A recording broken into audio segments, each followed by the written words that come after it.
قوم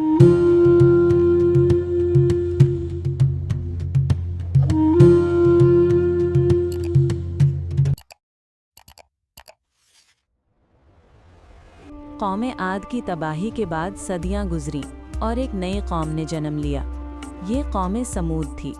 انہوں نے اپنے پرانے لوگوں عاد کے انجام سے یہ سبق سیکھا کہ میدان میں محل نہیں بنانے، کیونکہ وہ ہوا سے گر جاتے ہیں۔ اس لیے انہوں نے اپنی ٹیکنالوجی اور ہنر سے پہاڑوں کو کاٹ کر اپنے گھر اور محل بنانے شروع کیے۔ یہ لوگ پتھروں کے ماہر آرکیٹیکٹس تھے۔ ان کے بنائے ہوئے گھر آج بھی مدائن صالح العلا میں موجود ہیں اور دیکھنے والوں کو حیران کر دیتے ہیں۔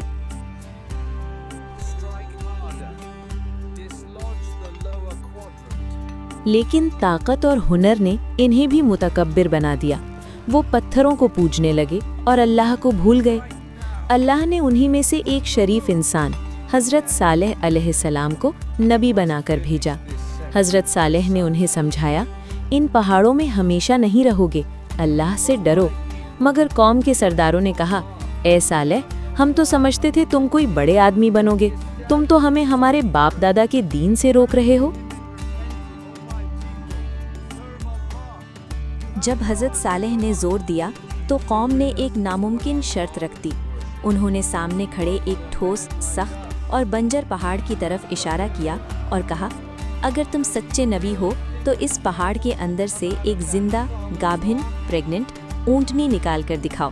ان کا خیال تھا کہ یہ ناممکن ہے۔ حضرت صالح نے اللہ سے دعا کی اور پھر زمین ہلنے لگی۔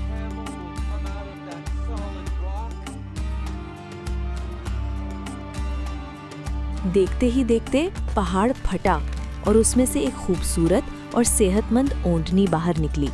یہ اللہ کی نشانی تھی، ناقۃ اللہ۔ قوم حیران رہ گئی۔ حضرت صالح نے کہا، یہ اللہ کی اونٹنی ہے، اسے زمین پر چرنے دو، اسے تکلیف نہ دینا ورنہ عذاب آ جائے گا۔ معاہدہ یہ ہوا کہ ایک دن کنویں کا پانی یہ اونٹنی پیے گی اور اگلے دن پوری قوم پیے گی۔ جس دن وہ پانی پیتی اس دن قوم اس کا دودھ پیتی، جو کبھی ختم نہیں ہوتا تھا۔ کچھ عرصہ تو یہ چلتا رہا، لیکن قوم کے بدبخت لوگوں کو یہ پابندی بری لگنے لگی۔ 9 شخص تھے جنہوں نے فساد کا پلان بنایا۔